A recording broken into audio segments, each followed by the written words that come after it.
On May 25, 2003, a Boeing 727-223 aircraft sat on the tarmac. It was at 4 de Fevereiro Airport in Luanda, Angola. The plane, with the tail number N844AA, had been parked there for over a year. It was not in flying condition. It was being converted for a new owner. Just before sunset, something strange happened. The large plane started to move on its own. It taxied down the runway without communicating with the control tower. It then took off into the sky, heading southwest over the Atlantic Ocean. The plane disappeared from radar. It has not been seen since. The aircraft was a former American Airlines passenger jet. At the time of its disappearance, it was owned by a company called Aerospace Sales and Leasing. The plane was in the process of being modified. Its passenger seats had been removed.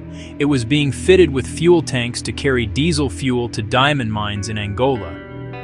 The plane was grounded and owed over $4 million in airport fees. It was not certified to fly by the Angolan authorities. The unauthorized takeoff surprised everyone at the airport. It was a bold and dangerous act performed in broad daylight. The immediate aftermath was one of confusion and alarm. Air traffic controllers tried to make contact with the cockpit. They received no response. The plane's transponder, which sends a signal to identify it on radar, was turned off. This made tracking it nearly impossible once it was over the open ocean. The last visual sighting was of a large, silver-colored jet banking low over the water before vanishing into the twilight. The event triggered an international investigation. Law enforcement and intelligence agencies from the United States, including the FBI and the CIA. The person widely believed to have been in the cockpit was Ben Charles Padilla. He was an American pilot. He was a flight engineer. He was a certified aircraft mechanic. Padilla had been hired by Aerospace Sales and Leasing to manage work on the 727 in Angola. He was 50 years old at the time.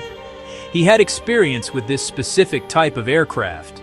His job was to get the plane ready to fly again so it could begin its new life as a fuel tanker. He was on the ground in Luanda working with a small crew finishing the complicated retrofitting project. Padilla was more than just a pilot, a hands-on expert. His family called him a dedicated aviation professional who loved his work. He had a private pilot's license, but not certified to fly a large commercial jet like the 727. As a flight engineer, he knew the plane's systems inside and out. He understood the complex switches and controls to start the engines and operate the aircraft.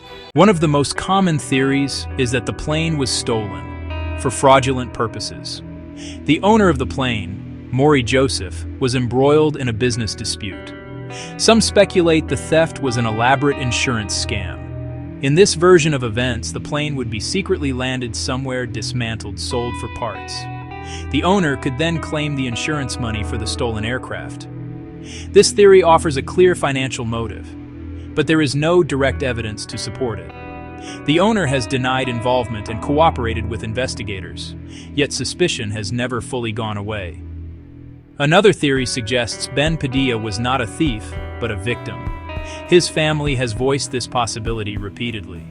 They say he may have been hired to fly what he thought was a legitimate flight, or he could have been forced to fly it by criminals or other parties who wanted the aircraft.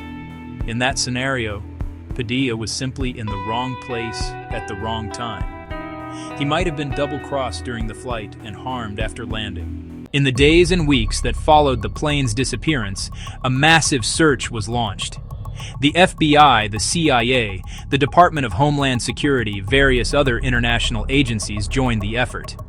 They scoured satellite imagery diplomatic channels for any sign of the missing 727. They investigated potential landing strips in remote parts of Africa. A 727 needs a fairly long runway to land safely, which limited the number of possible locations. Investigators looked for signs of a large aircraft landing at little-used airfields Congo, Nigeria, Sierra Leone, but found nothing.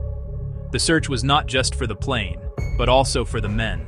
To summarize, we know a few core facts. A Boeing 727, tail number N844AA, took off without authorization from Luanda, Angola, on May 25, 2003. It was flown by at least one person, believed to be Ben Padilla, possibly accompanied by John Mikel Mutantu. The plane's transponder was off. It did not communicate with air traffic control. It was last seen heading southwest over the Atlantic Ocean.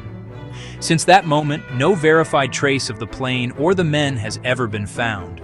An extensive international search and investigation yielded no concrete results. The case remains completely unsolved. Beyond these facts, everything else is speculation. We do not know the motive behind the flight. Was it a planned theft for insurance fraud? Was it a delivery to a criminal organization? Was it a desperate act by a frustrated pilot? Or was it simply a tragic accident that ended in a crash? We cannot prove any of these theories, but the hope for resolution never truly fades.